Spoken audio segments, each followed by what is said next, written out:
Okay. Well, hello everyone. Thank you for joining us today. We have Zuli Gonzalez here, a Community Engagement Manager from CASA Pinellas, and she is going to be presenting on being a better bystander. And participants are going to learn how to identify signs of domestic violence, as well as start a conversation with somebody and share resources who might be experiencing domestic violence. And this training is trauma informed with a social change lens. All right, Zuli, I'll let you take it away. Thank you. Well, I'm excited to share about this. I will say that there is some construction going on next to CASA, and so you might hear some vibration, and my internet keeps popping up saying it's unstable. So if I get bumped off, I will come up. I think it's one of those days for all of us. So let me go ahead and share my screen. Okay, let's see. There we go. All right, and let me go to my.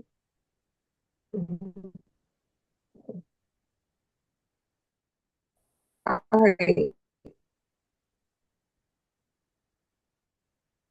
And give me a thumbs up if you can see my screen. Okay, great. Thank you. All right.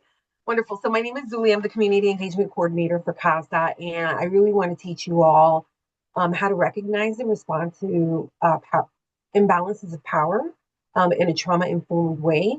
And our goal is really to support both those who are experiencing harm, but those who really want to step in when it comes to being a bystander, right? So I like to cover some of the definitions of domestic violence, what our legal definition is versus our social definition. I think that's really eye opening. This is like a really eye opening moment for those who are new to domestic violence because it's sexual battery, kidnapping, false imprisonment, or any crime that offends results family member or household member. So this definition, it talks about physical violence, right? And those things that kind of Zuli, qualify you're for breaking up a something that little is an bit. arrestable offense. We know where domestic violence, am I? Yeah, you're Okay. breaking up a little bit. I'm just suggesting you might want to turn your camera off. It says your bandwidth is low. Uh, uh-oh.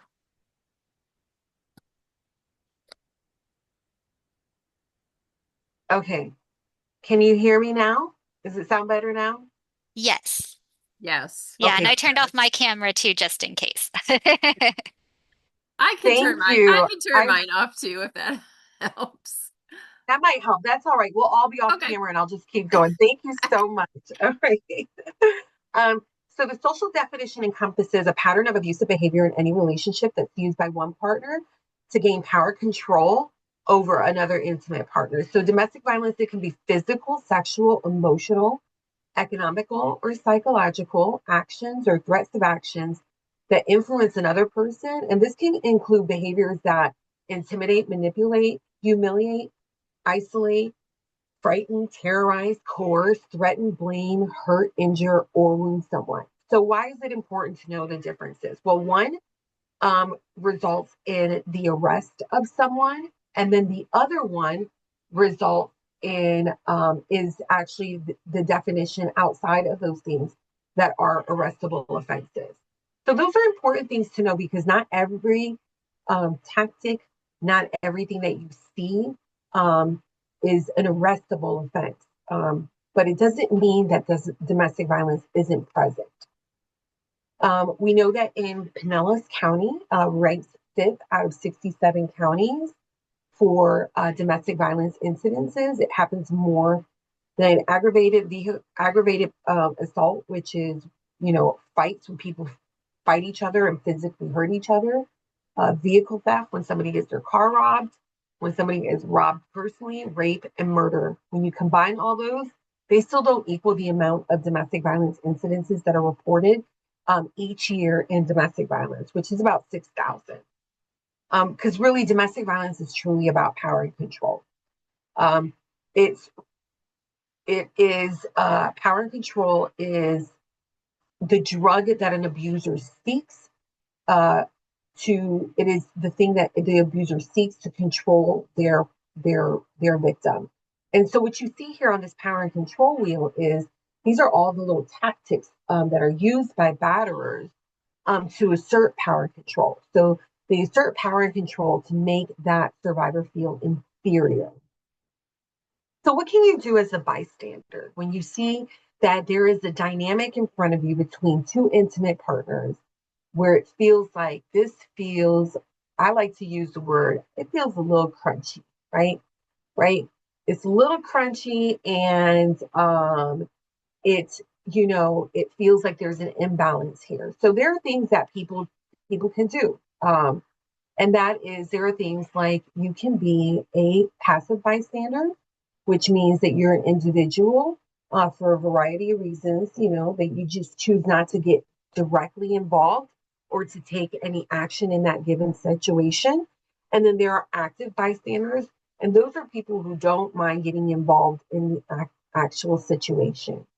And so when I say that because if you see someone in trouble, and you act towards making it better after the fact, you're still an active bystander, right?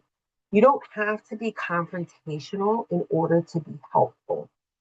Um, so when we say that, I just want to talk about like bystanders. It looks different. It comes in different shades and colors and varieties. So when you help someone, you want to really check in with yourself first. You want to be tuning into your empathy. You want to know that it's going to be uncomfortable, right? You want to know that you're not alone. You want them to know that they're not alone. You're not alone. And you also want to know that you can do this, right? Um, Being a bystander is really kind of naming things, right? To make people feel validated in their experiences. So we want to check in with ourselves before we move, right? And we want to make sure that we're avoiding some common hurtful phrases like, I would never let anyone treat me that way.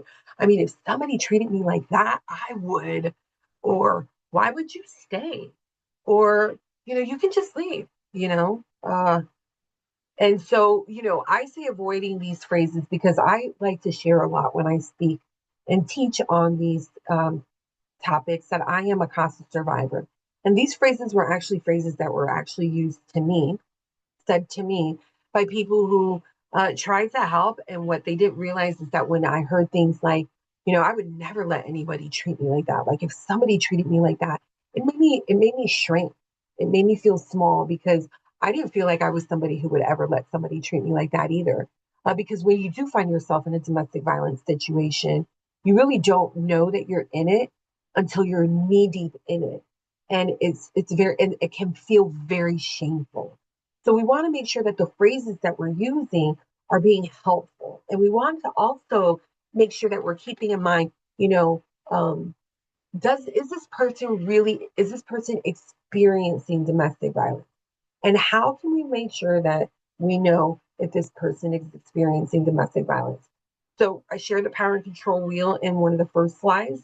And so you can look at some of those tactics um, and you can ask, has this person become isolated from us? Like, am I not seeing them as often? When I do see them and they're with their partner, are they quiet all the time? Or do they seem often like really worried and preoccupied about him um, and how they are doing and how comfortable they are in that environment? Or frightened that they might upset their partner when you do have conversations when you do have conversations with them? Um, or perhaps they might casually mention a violent or scary behavior and say, "Ah, that's not a big deal." Because honestly, to them, they've been conditioned to believe that this behavior is acceptable, or they've been conditioned to accept this behavior. So when they speak about it from a perspective where that has been acceptable, right? So when you start to hear that, those are kind of red flags. And also, if they have unexplained injury, how can you tell if someone is hurting their partner? Um, when you hear someone saying and talking down on their partner, especially in front of children, if they are controlling their partner's activities, um, and dictating whether they can go to some places or not, activities, their finances, some of the things that they used to love to do, but they no longer can do. If you see that they use threats or they use intimidation, like violent gestures to get their way. And when they minimize their actions and blame their partner for their actions, well, I wouldn't be that way if, so and so didn't behave that way. I wouldn't have to, feel like I had to, call it out or act a certain way if she would just act this way. Sometimes you'll hear that. And that's really gaslighting. It's manipulative. It's manipulative speak. Well, we want to make sure when we do feel the when we do feel the call to be a bystander, right? We want to make time that we want to make sure that we're making time to reach out during a calm time, not when tempers are flaring. I was in a situation with a friend, and her husband called me to fact check something, and I he had her on speakerphone, and I remember saying to her, trying to de-escalate the situation, and I said to him and her, I de-escalated it, and I just said, "You're all right," and she was like, "Yeah," and I'm like, "Okay, well, I'll talk to you later. Give me a call tomorrow." Just letting her know that I was available to talk to her, and I made sure to follow up when I knew that he wasn't going to be home to kind of unpack what happened and why he had called. And then I also made sure to make plenty of time just in case that person decides to have an open-ended conversation about what happened. So making sure you're making time to have that conversation, right? And starting the conversation with I statements. So I ended up calling her the next day and I said, "Hey, I'm really concerned about that call. Like, what was going on with him? Can you share with me, um, you know, what led up to that?" Saying things like, "Hey, I saw something that concerned me and I want to make sure and always bring it back to that survivor. You're my friend. I really care about you and I want to make sure you're okay. And I'm not going to do anything that you don't want me to do, so always making sure safe, that you're a safe person, right? Um, and don't try to force that person to open up. Move at a comfortable pace for them. Initially, when I opened up the conversation with my girlfriend, she didn't really want to talk about it, and I just kept saying to her, "Listen, I'm safe. I just want you to know, like, no judgment, for real.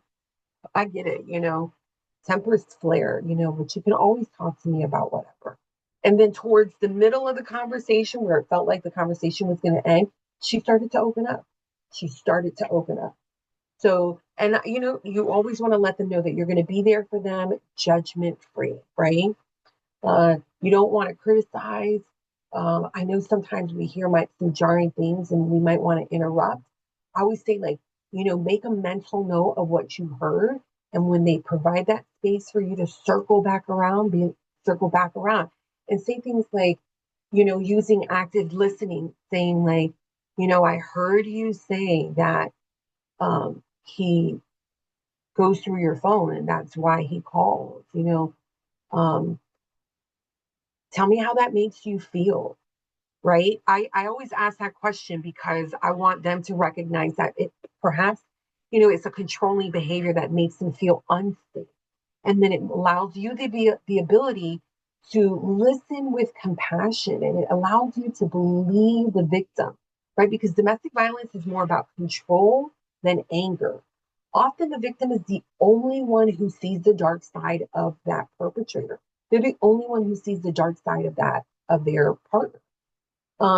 So you want to make sure that, many times others are shocked to learn that that person, commits that kind of violence. And so Consequently, victims often feel that no one is going to believe them when they tell them about that. And I'm telling you, listen, it's so true. It happened to me in my personal story about being victimized. No one could believe that the man who battered me had that side to him. He was a Dr. Jekyll and Mr. Hyde. And my friend, when he called me with her, I couldn't believe that. I remember saying to him, kind of joking around with him, like, dude, I've never seen this side of you. Like, what is wrong with you? Trying to de escalate the situation. And when I saw that he was angry, I said, oh, I really need to kind of, navigate the situation a little carefully and de escalate and then circle back around to her, which is something that I did. And when she did open up, I validated her feelings. It's common to have conflicting feelings about their partners and their situation. They love their partner. I love him. I just want him to be the man that I fell in love with when we first were together, right? But they don't like the way that he's behaving. So you're going to hear that. You're going to hear the love and affection that they have for him, but you're also going to hear the fact that they don't like the way that they're being treated. And so they can be guilty and angry at the same time. They can have hope they can hope that he'll be different, but they can feel despair that they're in that situation. They can feel a lot of love for their partner, but also be afraid of the escalating violence. So we want to validate them and know that they're having a normal reaction to abnormal circumstances. And it's normal to have conflicting feelings. We will also want to validate them overall. It's important to confirm to them, that violence is not okay because violence is a choice. Violence is a choice. And it's not normal to live in fear of violence or any kind of psychological attack. And I like to say psychological terrorism, for them to terrorize you psychologically. That's not okay.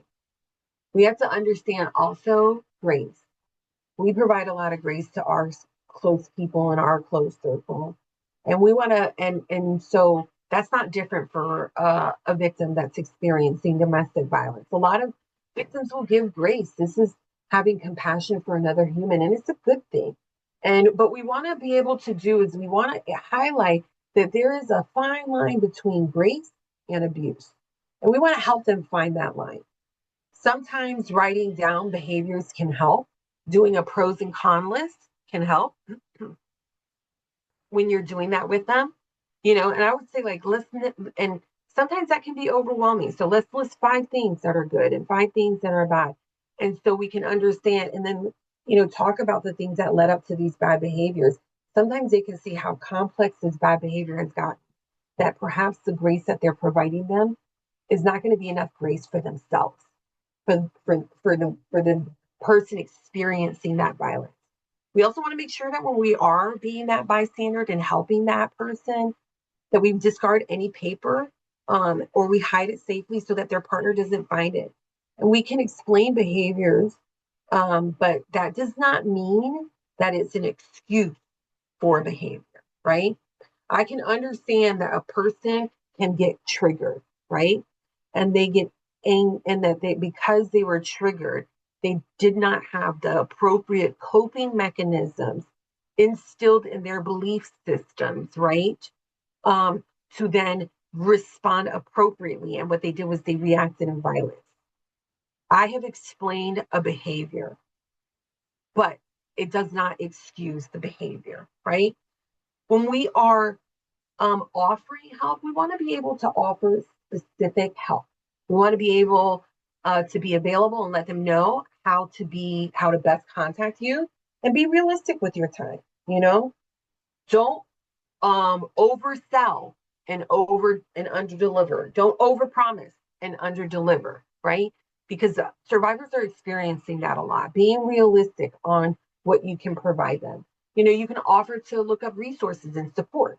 One of the things I told my friend was, hey, would you like for me to we had a big friends group. Would you like for me to talk to one of our other friends and see if, you know, they could talk to her husband at the time, because they were really good friends. Would you like for me to talk to him about how he's reacting? And Or, eventually when she wanted to leave, I started to look up resources for her, and she would call me, we would talk about them, and I wouldn't give it to her because I knew he was going through her stuff. So, making sure that you're safe about how you're providing that kind of help. You can be the conduit of information from a domestic violence center to that victim experiencing violence. Making sure, because that then helps you focus on safety. Because survivors, they don't just leave. They don't leave. Leaving an abuser is the most dangerous time for a victim of domestic violence. The loss of power and control can trigger lethal action. You are essentially taking away a drug of an active user. An active user has been using a lot, and you are taking away his drug of choice. And what happens is that they start to fiend for that drug, right? So making sure that when you talk about leaving, that you're letting them know that you're concerned for their safety. Remember, you're using I statements. You want to help them think of an action plan should violence occur. If they plan on leaving the relationship and ending the relationship, really having those conversations, naming those hard things to talk about right away, name it to tame it, because it helps really open up the conversation. And safety planning needs to be individualized. They can come to CASA and get help and speak with an advocate via the hotline, via our chat line, or through a walk-in. Safety planning considers danger assessments. We don't underestimate the abuser. Remember, victims who are experiencing violence know how dangerous the abuser can get. We want to make sure that we tell them when they are thinking about leaving, and their safety planning is, start making copies of your important documents that you're going to need to, start a new life. Offer a code word, make it something that the only two of you understand. You can make it something innocent so it doesn't spark suspicion. My friend Lee and I, we talked about red, and she said anytime she would use red in a statement, and she would keep saying, oh, and one day she said to me, I really love that red shirt. You remember that red shirt that we saw at that store? And we went to Ross, but we didn't see any red shirt. And then I realized, oh my God, she's using the code word. And I was like, oh yeah, the red shirt. You want to go and check it out? And then she was like, yeah, let's go check it out. I said, hey, we're going to run up to Ross, and that's when I knew she needed to talk to me. You want to hold their confidence and know the weight of this code word. Don't overuse it, and know that it's a warning bell. So also remember that calling the police, understand the fear that is associated with calling the police. It could jeopardize their job. Maybe they don't want their family to know. They don't want acquaintances to know. They're scared of being discriminated against or not taken seriously. And sometimes calling the police can make the violence worse if there isn't enough to make an arrest. So we only call when violence is happening, and the officer has to determine probable cause. So when you're seeing physical violence occur and you know that physical violence is occurring actively, that's when you call 911. You can say things like, I'm worried I'm not doing enough. How else can I help? Because every interaction counts. You don't have to have all the answers. You can stay connected, follow up with them. Remember that and also remember to take care of yourself. Remember to take care of yourself. Also empowering them, provide them with choices. Let them know that they do have the choice. They know their situation better than you do. So identify their strengths and their assets and help them build and expand on them so that they can find the motivation to help them and help themselves. One of the things I always told my friend was she started a business and she had a chain of restaurants and she ran them. And I was like, you did that on your own before him. So don't forget who you are. And reminding them of their power and remind them, that they're worthy and they deserve respect and love. Things to say like, I believe you. This isn't your fault. You don't deserve this. I'm really concerned for your safety. I'm really worried about this, and ask them, what can I do? What can I do? And if you don't know what to do, say, well, you know what? I can listen. I can listen. This is what I can do. And you can also mirror their language that's used by them because this also helps validate their experience and that you are listening to them. Things that you don't want to do, you want to avoid bashing the abuser. You want to focus on the behavior, not on the person. You don't want to ask too many questions because you don't want to make it feel like an interrogation. Oops. You don't want to underestimate the potential of the danger for the victim and yourself. Don't promise to help if you can't follow through with it. Um, don't do things to provoke the abuser. If the abuser gets mad,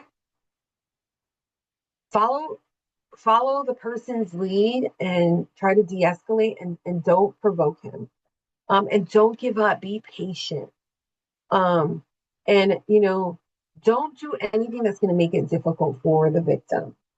Um, because person that and if the person doesn't leave, remember that it's not your fault. Just stay in touch, keep in contact, don't give up.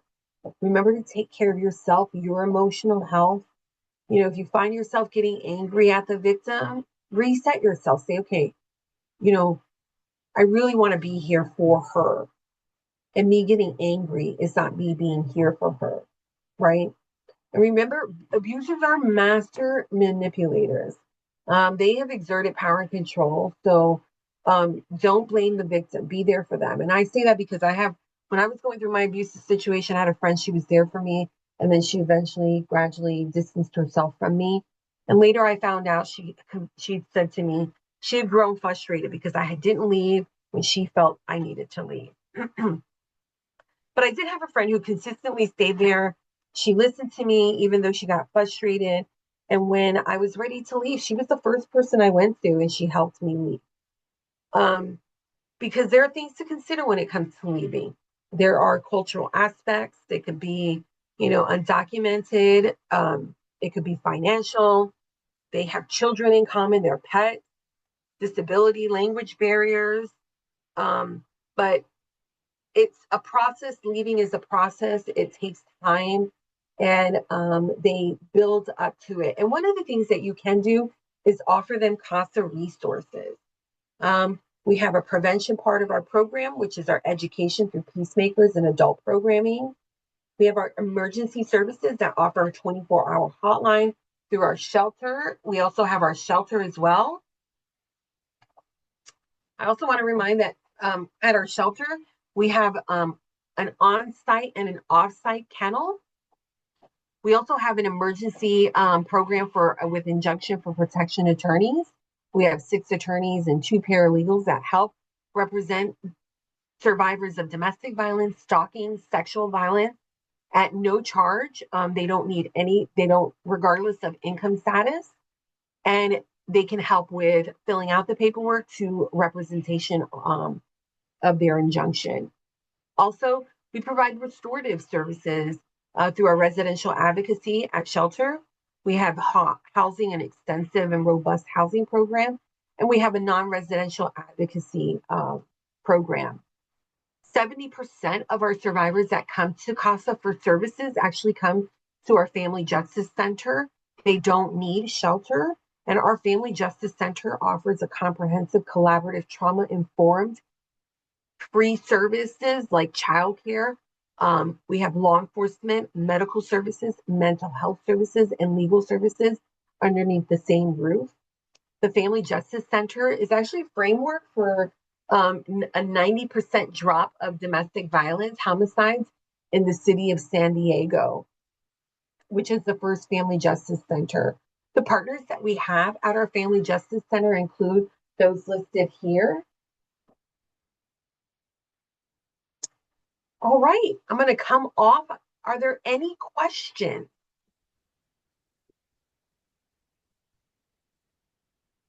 Any questions?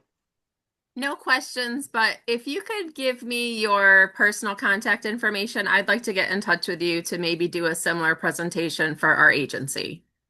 I would love that. And I just wanted to, when I saw your title, we also do a presentation for on domestic violence and children, the impact of children. Perfect. That would be So wonderful. I think both of them would be great because it would give them an Yes. understanding of what that looks like, but then also how they can buffer that with the parent that's coming.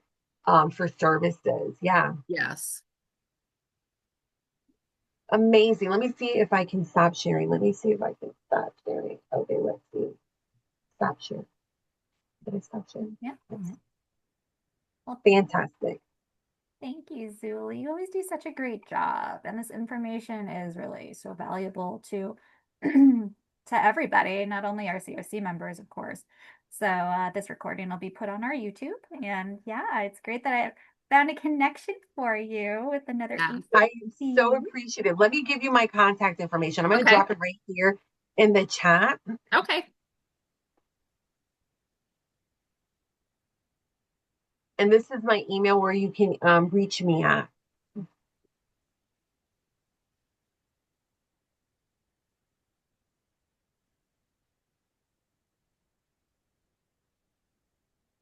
Okay. I will be in touch, definitely. All right. Well, thank you so much. Thank you Thank you so for much. coming, Connie. All right. Oh, of course. Have a Thank great All right. you. Have a day. good day. Take care. Bye.